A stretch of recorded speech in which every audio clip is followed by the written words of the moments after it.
올해 초에 아주 재미있게 봤던 드라마 하나가 있었습니다. 1월부터 방영되었던 드라마인데 제목이 이태원 클라스라는 거예요. 요즘 이태원 때문에 좀 더 시끄럽긴 한데 참 재미있게 봤던 드라마입니다. 드라마 주인공으로 잘생긴 우리 박서준 씨가 이제 나와서 멋지게 연기를 했습니다. 드라마 중에서 제일 기억 남는 장면이 뭐였냐면 어떤 사람으로 인해서 가게가 문을 닫게 되는 상황이었었어요. 그러자 이제 박서준을 사랑한 이제 매니저가 아르바이트생을 자르자고 제안을 합니다. 저 좀 바쁘다고 좀 전해주시고요. 그때 이제 주인공이 그 매니저에게 화를 냅니다. 그러면서 이런 말을 합니다. 사람이 가게이다. 저는 이 말을 들을 때 가슴이 심쿵했어요. 멋진 사람이 또 이런 말을 하니까 더 멋있는 거예요. 만약에 손익을 따진다면 알바생을 자르는 것이 맞아요. 가게의 이미지 또한 경제적인 어떤 부분을 생각한다면 알바생을 잘라야죠. 그런데 주인공은 그러한 시선으로 가게를 운영을 하지 않았던 거예요. 주인공에는 세상의 어떤 경제적인 논리로 그 가게를 운영하고자 했던 철학이 없었던 거예요. 주인공은 다른 관점이 있었던 거예요. 그 장면을 보면서 이 작가가 누굴까 되게 궁금했어요. 혹시 목사가라 크리스찬 아닐까? 라는 그런 생각도 가지게 됐는데 그분이 크리스찬인지 아닌지는 저는 잘 모릅니다. 그러나 좋은 가치관, 세계관을 가진 사람이라고 느껴집니다.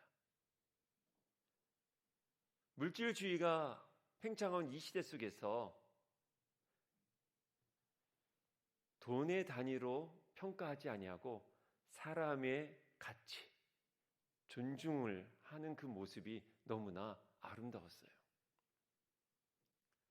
내심 그 작가가 크리스찬이면 좋겠다라는 그런 마음이 있었습니다. 왜냐하면 우리 기독교적인 세계관에 이러한 명제가 있어요. 사람이 교회이다. 이것이 기독교 신학이에요. 즉 저와 여러분들이 교회예요. 저와 여러분들이 신성교회이고요. 흩어져서는 하나님의 교회로서의 기능을 감당하고 있는 중요한 사람이라는 거예요. 그렇다면 우리 교회는 어떤 관점으로 성도들을 바라봐야 될까요? 기능적으로요? 아니요. 믿음이 있고 적고 그런 어떠한 믿음의 질량 법칙으로 따져서 성도들을 바라봐야 될까요? 아니요. 좀 배우고 가진 자가 있으면 그 교회가 좋고 나쁘고 그렇게 평가하는 기준이 있어야 될까요? 아닙니다. 우리 모두가 교회예요. 은사가 있든 없든 능력이 있든 없든 체력이 있든 없든 남자든 여자든 상관없이 우리 모두가 신성교회예요. 이것을 성경은 끊임없이 이야기를 하고 있는데 에베소서가 제일 많이 그걸 강조하고 있어요. 에베소서 2장 19절을 보면 이렇게 선포하고 있습니다. 그러므로 이제부터 너희는 외인이 아니요 나그네도 아니요 오직 성도들과 동일한 시민이요 하나님의 권속이다 라고 표현하고 있어요. 하나님을 믿고 있는 우리 모두가 하나님 안의 백성이고 주님 안에서 한 형제요 자매로서 가족과 같다라는 말씀이에요. 이것을 여러분들은 얼마큼 받아들이고 있습니까? 이러한 신학과 이러한 신앙과 이러한 가치관이 여러분들 신앙 안에 잘 정립되고 있습니까? 우리 공동체에서 예배를 드리는 저와 여러분들은 이것이 흔들림 없이 있어야 돼요. 내가 신성교회다. 내가 교회니 그 관점으로 교회를 바라보는 거예요. 만약에 손님의 관점, 그냥 예배 드리는 사람으로서의 관점이라면 그냥 오늘 예배 드렸고 그냥 가면 돼요. 그러나 내가 교회니까 어떻게 해요? 가꾸는 거예요. 제가 요즘 집을 잘 안 들어가요. 어제도 밤 한 10시 정도쯤 이제 퇴근을 했어요. 제가 10년 동안 이 교회 사역하면서 출근과 퇴근이라는 단어를 한 번도 써본 적이 없어요. 왜냐면 집이 사무실이고 뭐 집이 집이에요 그냥. 그냥 아침에 일어나서 그냥 반바지 때로는 뭐 빤스바람에 이렇게 책상에 앉아서 글을 쓰고 설교 준비할 때도 좀 많았어요. 근데 요즘은 아침에 출근할 곳이 있어서 저희 집사람이나 우리 동민인데 그럽니다. 출근합니다. 저 퇴근했어요? 그런 얘기를 해요. 그러면서 제가 사무실이 생겼어요.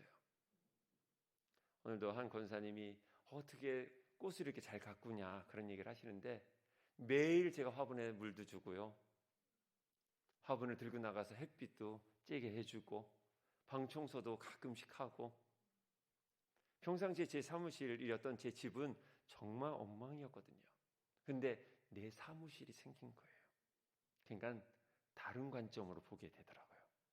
아침에 딱 출근해서 찬양을 들고 커피 머신에서 커피를 내리고서 왠지 좀 좋은 것처럼 혼자 흐뭇해하고 있어요.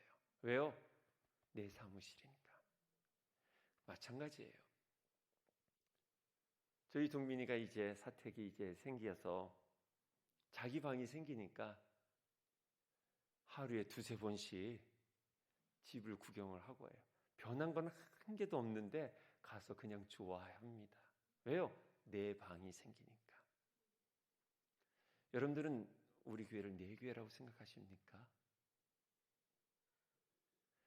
여러분들 앉아있는 이 자리가 하나님께서 나에게 주신 축복의 자리로 여기십니까? 오늘 이 자리에 나오면서 얼마큼 설레었고 얼마나 행복하셨는지요. 내 교회이기 때문에 우리 교회이기 때문에 들어오면서 쓰레기에 있는 것을 여러분들 주워 보시고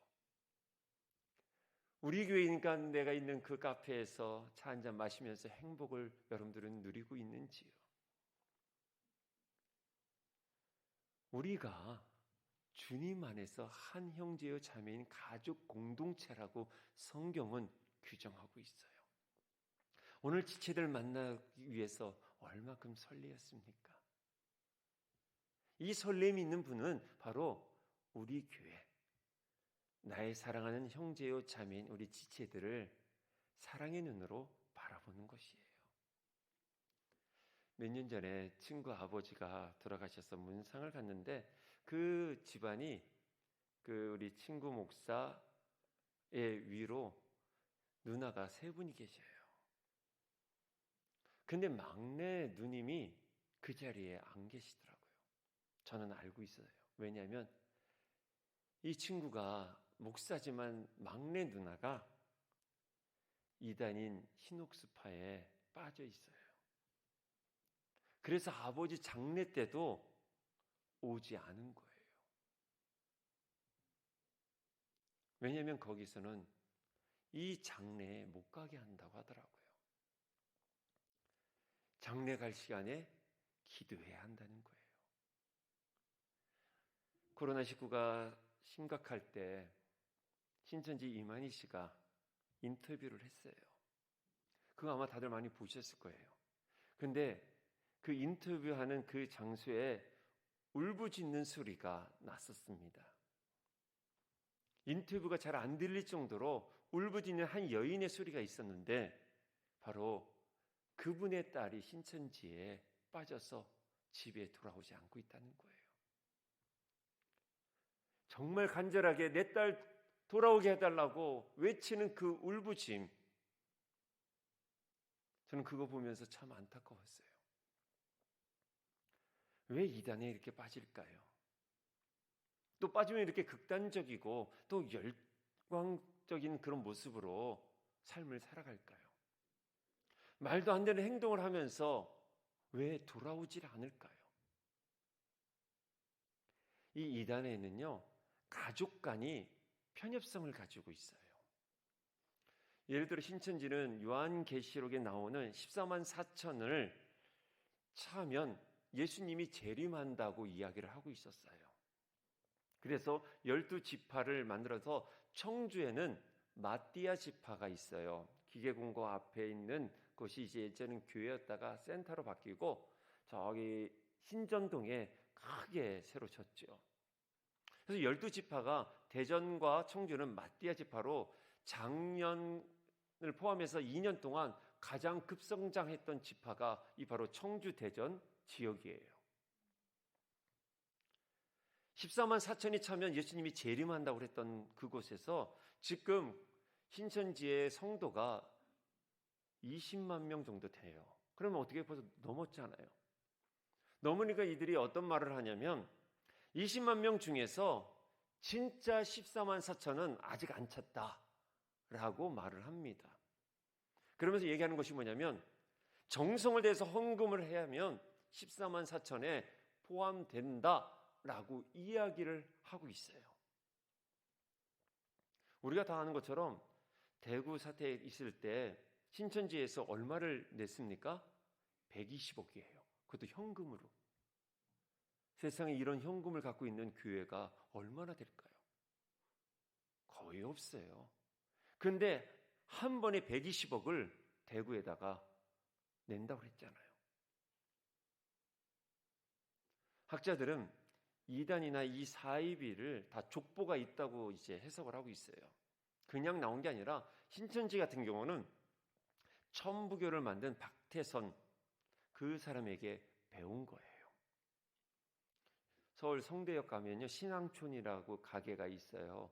바로 이 박태선이 사이비에서 만든 것인데 이 이단에도 기본적으로 성경을 기초로 하고 있어요. 그래서 더 기독교인들이 넘어가는 거예요. 말도 안 되는 교리나 그런 것을 한 게 아니라 비스듬하게 거의 비슷합니다. 왜요? 성경을 기초로 하고 있어요. 근데 성경에서 말하는 것이 뭡니까? 우리가 하나님 안에서 한 가족, 공동체라고 이야기를 하고 있어요.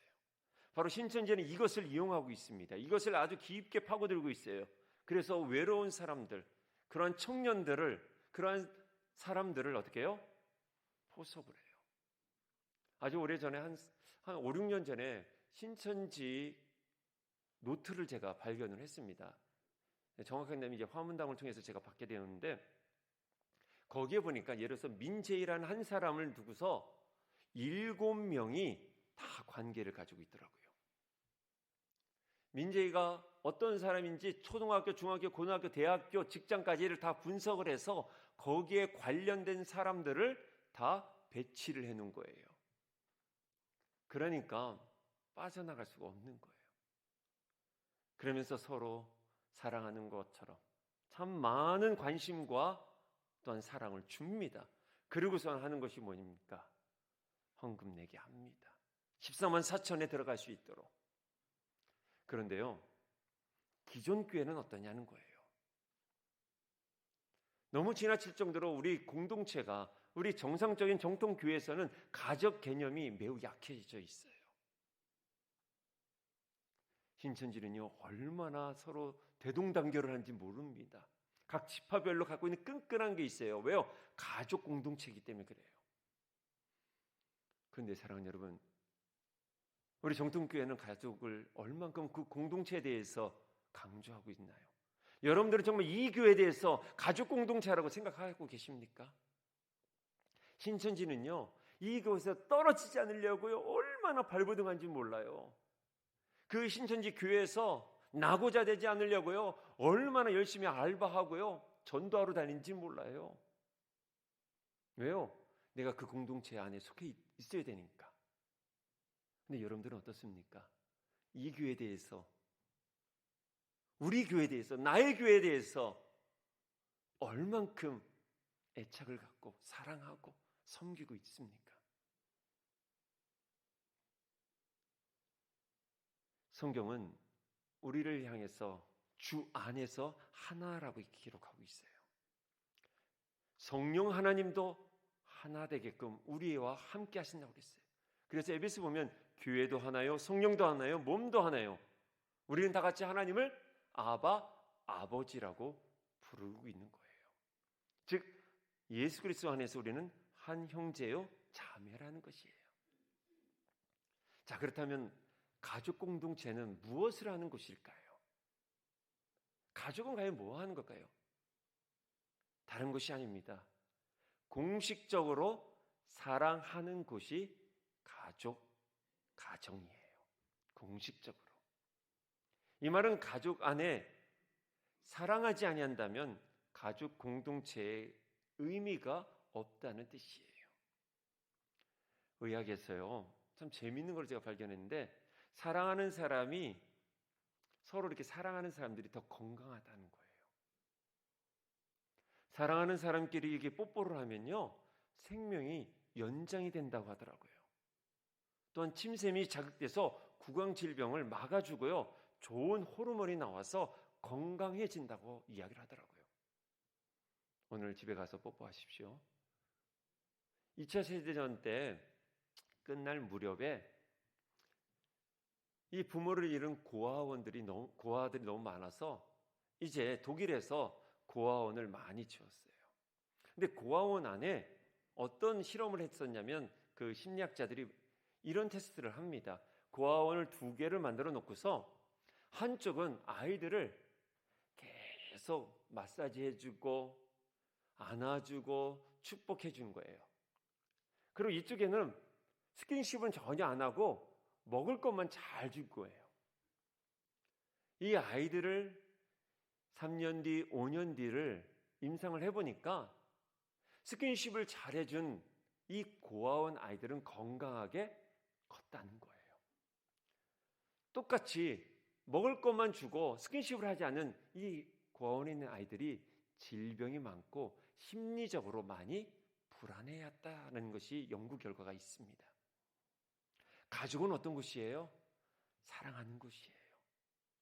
서로 안아주고 스킨십 해주고 격려해주고 축복해주는 공식적인 공간, 그러한 구조가 가정이에요. 반면에 부부싸움을 많이 하면요, 의학적으로 보니까 동맥경화증이 걸릴 확률이 높다고 하더라고요. 스트레스를 참으려다 보니까 핏줄이 막혀서 심근경색이나 동맥경화가 온다는 거예요. 저는 소망합니다. 우리 성도들 가운데 동맥경화증이 일어나지 않기를 바랍니다. 정말 집에 가서 집에 들어가는 게 스트레스가 된다면 거기는 가정이 아니겠죠. 정말 우리 성도들 안에 사랑이 풍성한 가정, 또한 사랑이 많은 우리 교회가 되기를 간절히 소망합니다. 테레사 수녀가 노벨 평화상을 받고서 기자들이 이렇게 물어봅니다. 수녀님, 세계 평화를 위해서 무슨 일을 하면 되겠습니까? 라고 질문을 했어요. 그러니까 테레사 수녀가 조용히 이런 말을 합니다. 사랑하는 여러분, 집에 가서 당신들의 가족을 사랑하십시오. 그게 세계 평화입니다. 그러더라고요. 참 일리 있는 것 같아요. 우리 사회에 가끔씩 범죄가 일어날 때 보면 그분 안에 정말 품어줄 수 있는 가정, 선 기능을 가진 그런 가족 안에서 자라났다면 그분이 그러한 범죄를 하지 않았을 거예요. 오늘날 가난한 성도들이 참 많습니다. 왜 그럴까요? 교회가 사랑하지 못했기 때문에 그래요. 그것을 누가 해요? 내가 그렇게 했던 거예요. 우리가 사랑하지 못하니까. 그런데 우리는 기도합니다. 하나님, 저를 사용해달라고, 나를 통해서 축복의 통로가 되게 해달라고 하면서도 우리의 말은 따뜻하지가 않아요. 우리의 행동은 사랑스럽지가 않아요. 근데 우리 충청도 사람들이 그런 얘기해줘요. 우리 속은 그렇지 않다고. 아니요. 우리 훈련하셔야 돼요. 사랑은 훈련이에요. 끊임없이 사랑은 안아주려고 여러분들이 수고를 해야 됩니다. 사랑 여러분, 세상 평화 멀리 있는 거 아닙니다. 여러분들 하나님 나라를 위해서 무언가를 하기 전에 다른 것이 아니에요. 여러분들의 가정을 사랑하는 거예요. 아내를 격려해주고 자녀들을 격려해주고 축복해주는 거예요. 그것이 세상 평화를 이루어가는 것이고 하나님의 나라를 만들어가는 것이에요. 더 나아가 교회에서 여러분들이 섬겨주고 함께 봉사하고 서로 격려해주고 축복해줄 때 하나님의 나라가 이곳을 통해서 이루어져 간다는 것이에요. 사랑하는 여러분, 사랑의 눈으로 우리 바라봤으면 좋겠어요. 제발 째려보지 않았으면 좋겠어요.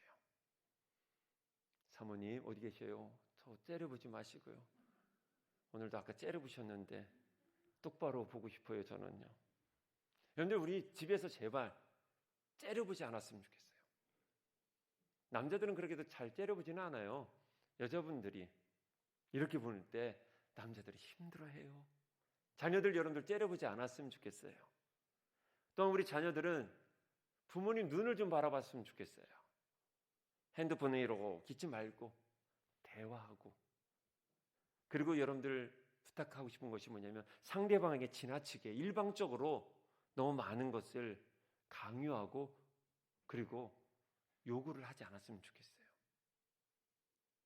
왜냐하면 거기서부터 그런 요구를 하고 지나치게 강요할 때부터 가정은 금이 가기 시작을 합니다.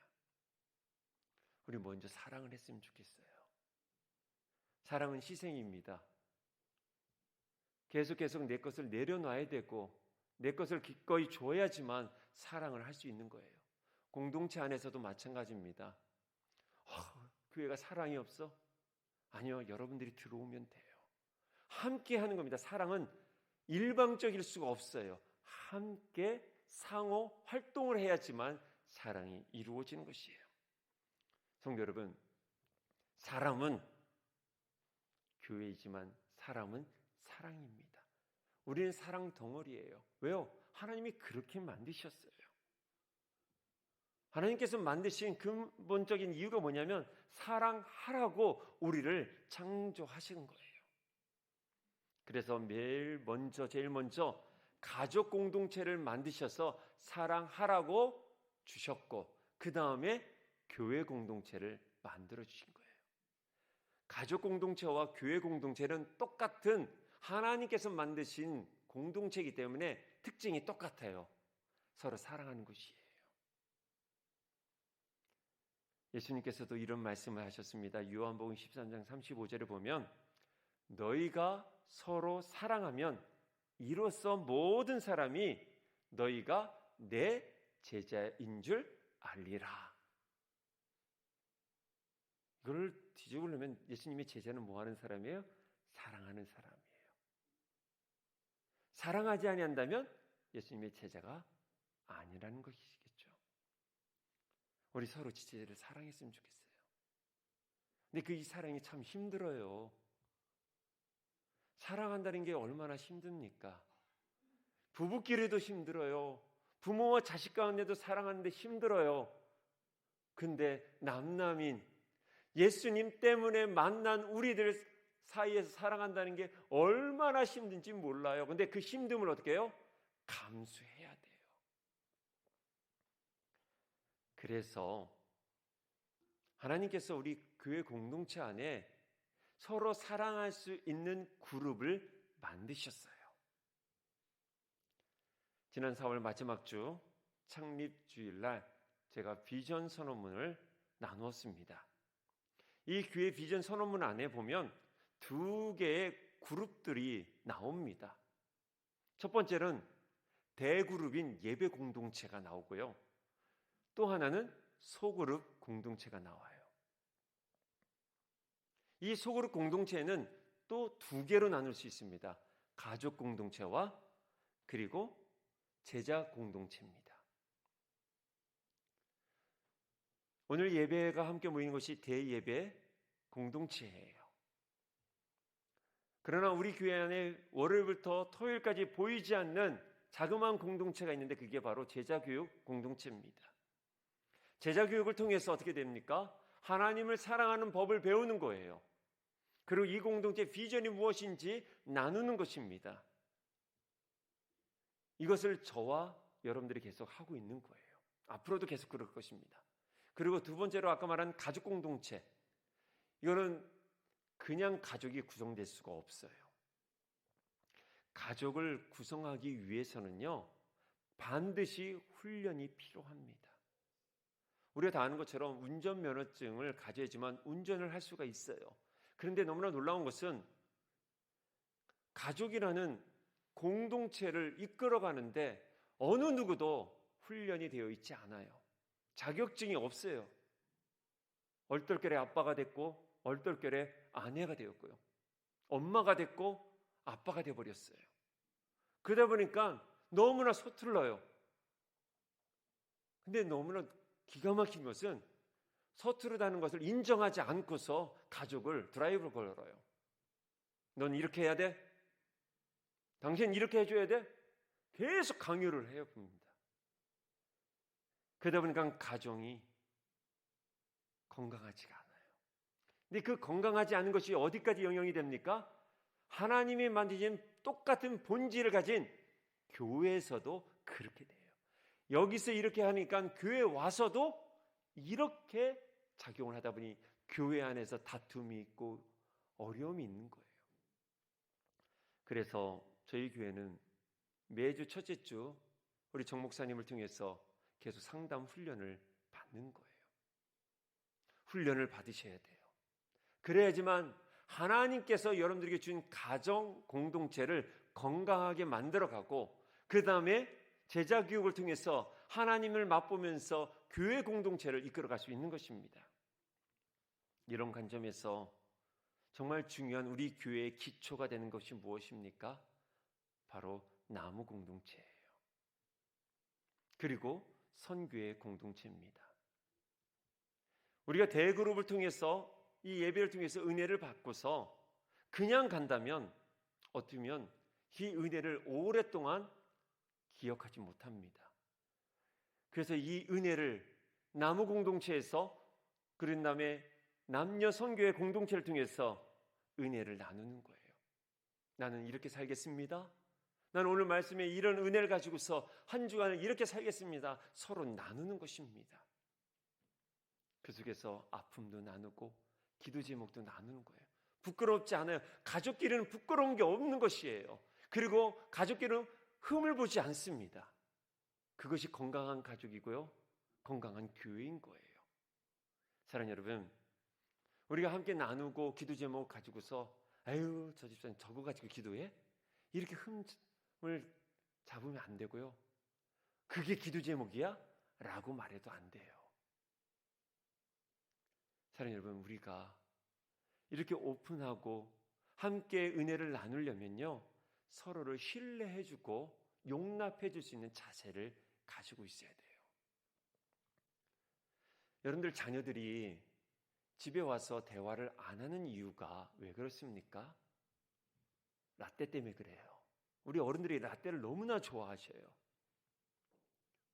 오늘 저 아침에도 라떼 한 잔을 마셨는데 그 라떼가 아니죠.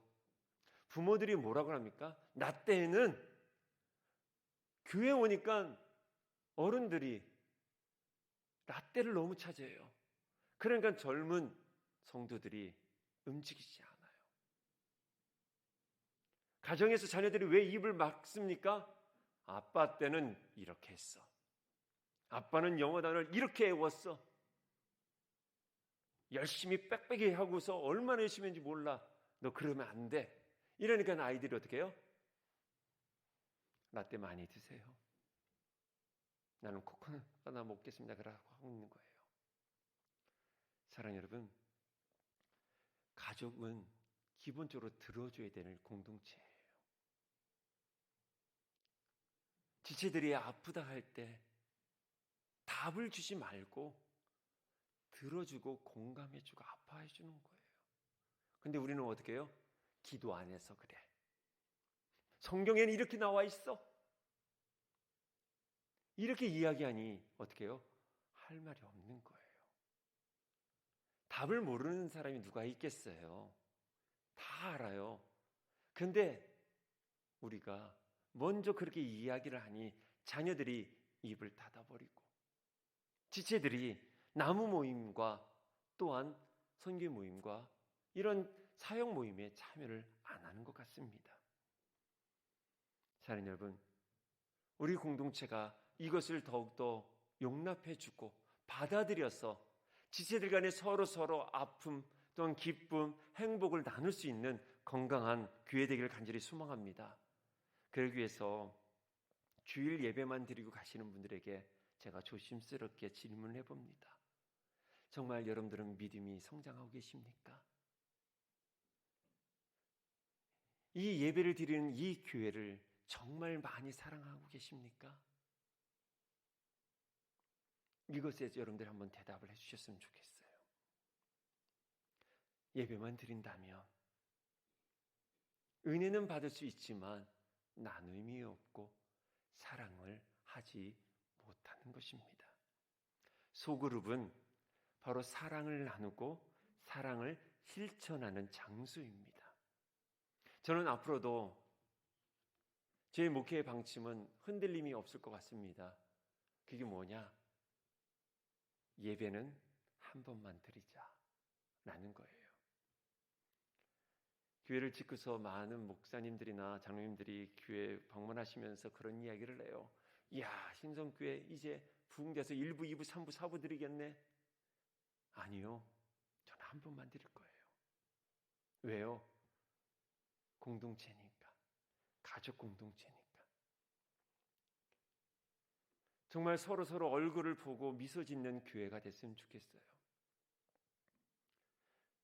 우리 집사님들의 자녀들을 우리 성도들이 다 같이 알았으면 좋겠어요. 저는 그런 교회를 만들고 싶고 그런 교회를 꿈꾸고 있어요. 우리 자녀가 누구인지 알고 저분이 어떤 분인지도 알고 그래서 내가 어떻게 하면 도와줄 수 있을까? 내가 어떻게 하면 저분에게 사랑을 줄 수 있을까? 서로 관심을 가질 수 있는 그런 교회가 우리 교회가 됐으면 좋겠고 앞으로도 이 부족한 중의 목회의 방침은 변하지 않을 것입니다. 왜요? 교회는 사랑을 나누는 공동체니까. 세상은 실력을 평가하고 판단하지만 교회는 그 어떤 것도 평가하고 판단하지 않아야 합니다. 왜요? 가족이니까. 가족은 누구를 평가하지 않습니다. 우리는 오직 예수 그리스도의 그 기준으로 함께 예배드리고 하나님께서 우리에게 주어진 사명을 감당하는 그런 공동체인 것입니다. 자, 그렇다면 이 사랑을 나누는 공동체의 기본이 있어요. 그 기본이 뭐냐? 고백이에요. 사랑이 많아요. 근데 고백을 안 하면 갑돌이와 갑순이가 어떻게 됐다고 그래요? 그냥 서로 말을 안 해서 깨져요. 서로 사랑하면 뭐합니까? 말을 해야 돼요. 교회는요, 그래서 고백 공동체예요. 오늘 예배를 통해서 사도신경을 통해서 고백을 하고요, 찬양을 통해서 우리가 고백을 하는 겁니다. 성가대의 찬양으로 하면서 우리 회중은 어떻게 돼요? 아멘으로 고백을 하는 거예요. 네, 저도 그렇게 동의합니다. 아멘, 그렇습니다. 라고 하는 거예요. 여러분들 집에서 보세요. 아빠가 얘기하는데 애들이 말 안 해보면 어떻게 해요? 짜증나지 않습니까? 또 자녀들이 물었는데 아빠가 대답 안 해봐요. 불편한 거예요. 가족은 어떻게 해요? 고백이 있어야 돼요. 서로. 이번 어버이날 저희 큰아들이 오늘 없으니까 좀 욕 좀 해야 되겠네요.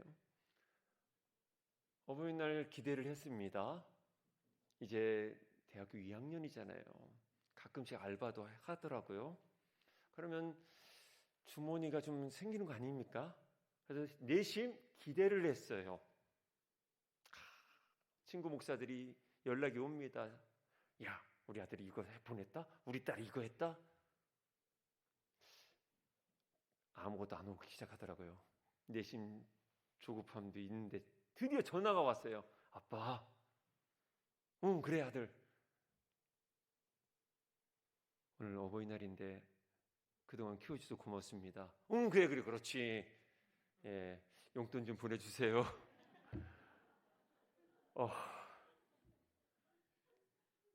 그래서 어떻게 해요? 알았어. 그래서 용돈 카카오뱅크로 보냈습니다. 끝이에요 이게. 그래도 다행히 우리 동민이가 스타벅스 아이스 커피를 하나 보내주셔서 얼마나 감사한지. 근데 그거 끝나고서 용돈 달라고 하더라고요. 예, 그럼 저는 더 주잖아요. 여러분들 가족끼리 표현했으면 좋겠어요. 아빠 수고하셨어요. 아빠 애쓰셨어요. 여보 오늘 수고했어. 장로님 수고하셨습니다. 권사님 수고하셨어요. 집사님 수고하셨어요. 목사님 사랑합니다.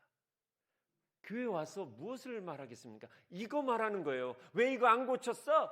이게 아니라 사랑합니다. 축복합니다. 이게 먼저예요. 퇴근하고 온 남편에게 왜 월급 안 들어왔어?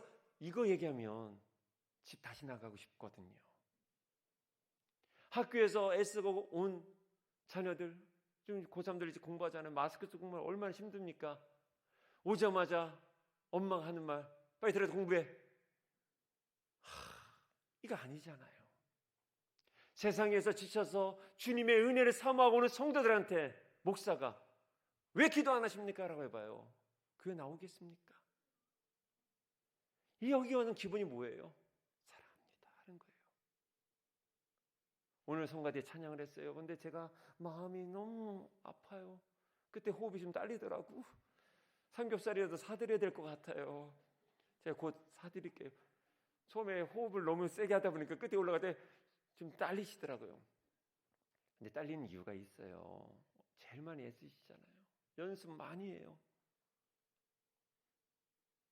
여기에 숨도 우리 성가대가 많으면요, 호흡을 좀 쉬었다 해서 서로 올라갈 수 있어요. 우리 사랑하는 성도 여러분, 우리 성가대 우리 함께 했으면 좋겠어요. 저는 이런 목회 철학이 있고요, 신념이 하나 있어요. 또 믿음이기도 해요. 예배자들이 늘면 회중도 부흥한다는 게 제 철학이에요. 하나님을 경배하고 찬양하는데 하나님께서 축복 안 해주겠습니까? 이게 삶의 원리예요. 여러분 삶이 아무리 고나고 힘들어도요, 하나님을 먼저 예배하고 찬양해 보십시오. 하나님의 은혜가 임할 줄 믿습니다. 이게 가족이에요. 왜? 하늘 아버지가 원하시잖아요.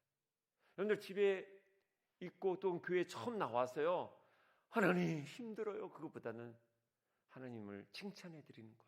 그게 기도의 자세예요. 하나님 이름 높여드립니다. 하나님 제가 힘들었지만 한 주간 하나님의 은혜 가운데 살았습니다. 하나님 영광 받으세요. 하나님 먼저 칭찬해 드리는 거예요. 그게 기도의 기초예요. 예배가 바로 그런 거거든요. 우리 교회가 왔을 때 카페에 왔고 식당에서 만나고 또 함께 나무 모임에 하고 서로 교제할 때 사랑의 언어를 좀 많이 썼으면 좋겠어요. 근데 이거는 계속 연습을 해야 돼요. 그렇지 않으면 안 됩니다.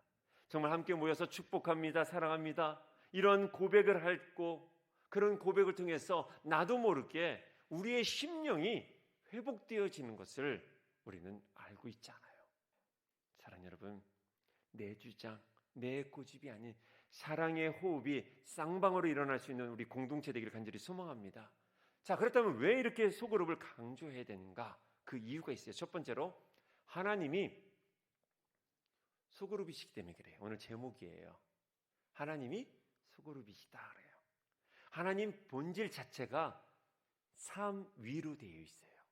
성부, 성자, 성령 하나님으로 삼위 함께 하고 계셔요. 그분이 하나 된 것이 삼위일체예요.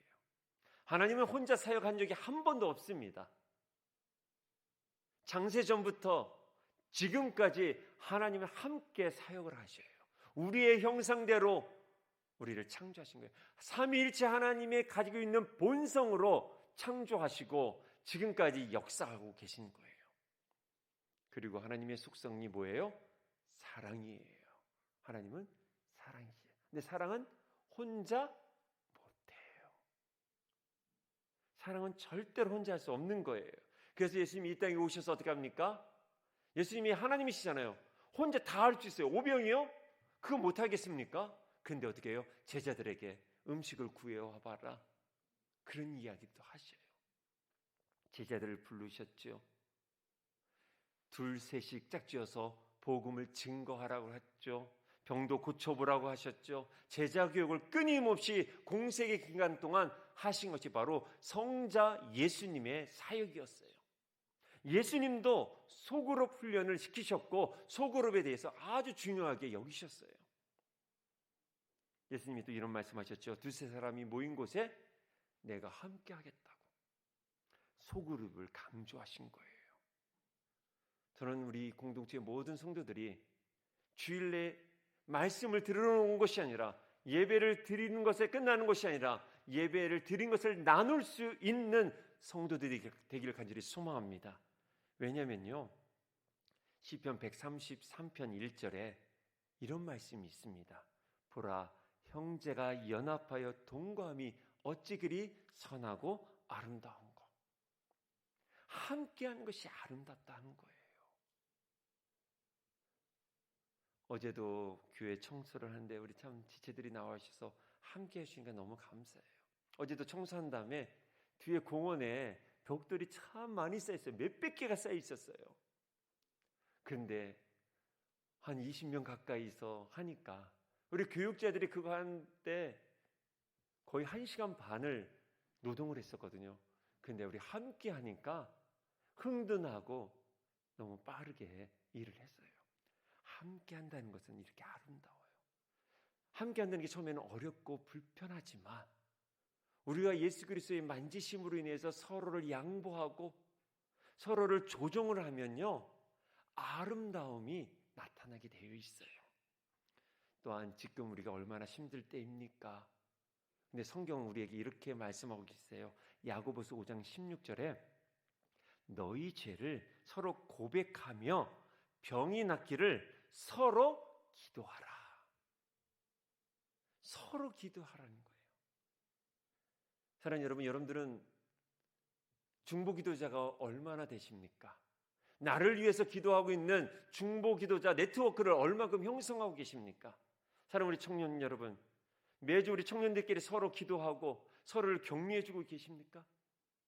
이런 네트워크가 일어나지 않는다면 우리가 어떻게 해요? 다운되어질 수밖에 없어요. 성경은 분명히 기록하고 있습니다. 서로 고백하고 서로를 위해서 기도하라. 그러면 병이 낫느니라 라고 기록하고 있어요. 하나님이 이만큼 소그룹을 중요시하고 있다는 것이에요. 두 번째로, 하나님은 소그룹을 참여하도록 사람에게 외로움을 주셨어요. 참 희한해요. 이것을 어디서 알 수 있냐면 정호승 시인의 수선화에게라는 시를 혹시 아십니까?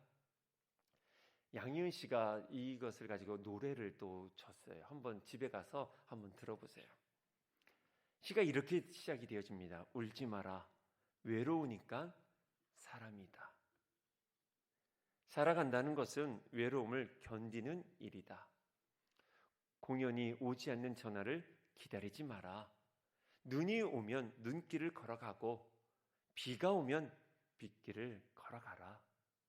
갈대숲에서 가슴 검은 도요새도 너를 보고 있다. 가끔은 하나님도 외로워서 눈물을 흘리신다. 새들이 나뭇가지에 앉아 있는 것도 외로움 때문이고 네가 물가에 앉아 있는 것도 외로움 때문이다. 산 그림자도 외로워서 하루에 한 번씩 마을로 내려온다. 종소리도 외로워서 울려 퍼진다. 참 짠한 시예요. 근데 이 시 중에 이런 표현이 있잖아요. 하나님도 외로워서 눈물을 흘리신다. 이 정호승 시인이 이제 하나님을 아는 분이거든요. 그분의 신앙으로 고백한 것 같아요. 하나님도 외로웠기 때문에 그래서 삼위일체 하나님이 사역했다고 아까 말씀드렸잖아요. 그래서 하나님은요, 사람의 외로움을 너무나 잘 아시는 분이에요. 여러분들의 외로움을 잘 아신다는 거예요. 인간은 외로운 존재예요. 그래서 하나님께서 그 외로움을 아셔서 해결해 주신 방법이 성경에 나와요. 창세기 2장 18절이에요. 여호와 하나님이 이르시되 사람이 혼자 있는 것이 좋지 아니하니 내가 그를 위하여 돕는 배필을 지으리라 그랬어요. 하나님도요, 아담의 외로움을 아시고 인정하신 거예요. 그래서 어떻게 해요? 또 다른 사람을 만들어 주신 거예요. 옆에 있는 지체들 왜 주셨을까요? 옆에 주신 아내, 나의 사랑하는 자녀들을 하나님이 왜 주셨을까요? 나의 외로움을 하나님이 아셨기에 함께 동행하라고. 우리 이제 반주하는 우리 소영자매와 우리 찬양하는 이규현 형제가 8월 달에 결혼을 해요. 외로워서 이렇게 되는 거예요. 얼마나 외로웠으면. 떨어지지도 않아, 쟤들은. 우리는 다 떨어져 있어요. 웬만한 부부도 떨어져 있는데 지금 좋을 때예요.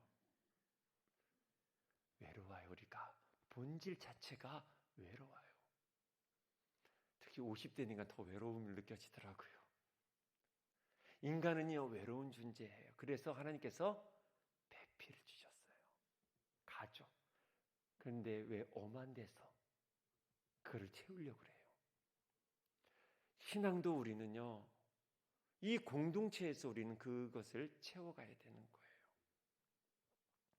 하나님이 우리를 너무나 잘 아셔서 당신이 가족을 만드셨고, 그리고 어떻게 해요? 교회를 만드신 거예요. 서로를 의지하고 서로를 돕고 서로를 어떻게 해요? 채워갈 수 있게끔 만들어진 소그룹이 가정과 교회라는 거예요. 사랑하는 여러분, 이 원리를 우리가 잘 기억해서 외로울 때, 힘들 때 다른 곳이 아닌 가정으로, 교회로 나와 사랑하는 지체들과 그 부분을, 어려운 부분을 서로 나누고 채워갈 수 있는 은혜의 강물이 넘쳐나기를 간절히 축원합니다. 마지막으로 하나님이 왜 소그룹을 만드셨냐? 영적 전쟁을 싸워 이기게끔 바로 소그룹을 만드신 거예요. 코로나19가 만약에 앞으로도 한 2달간, 3달간 교회가 모이지 못하게끔 그런 상황이 되었다면, 저는 개인적으로, 또한 저의 의견만이 아니라 많은 미래학자인 우리 교회 미래학자들은 말하기는 교회가, 한국 교회는 최소한 50%는 사라졌을 것이다 라고 이야기를 합니다. 근데 저는 이것을 이제 포스트 코로나19 이후를 어떻게 바라보냐? 바로 소그룹이 활성화되어지고 소그룹 예배가 역동적으로만 일어난다면 저는 교회가 계속 존재할 거라고 저는 믿고 있어요.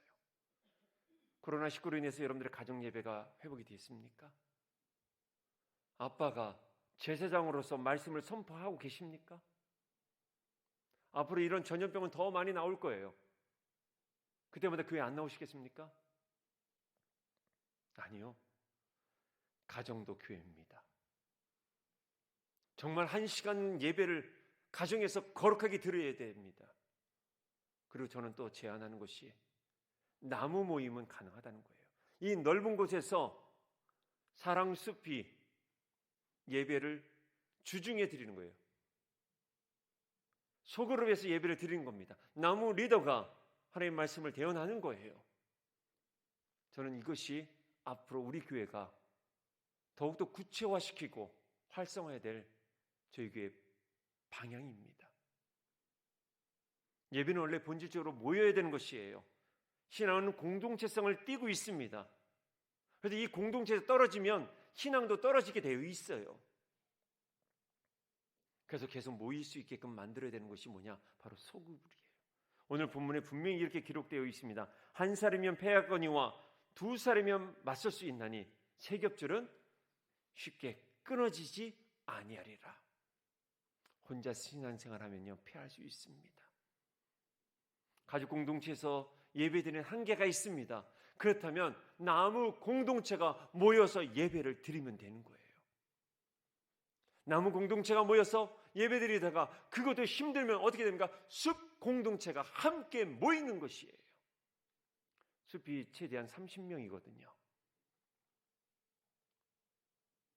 혼자는 영적 전쟁에서 승리할 수가 없어요.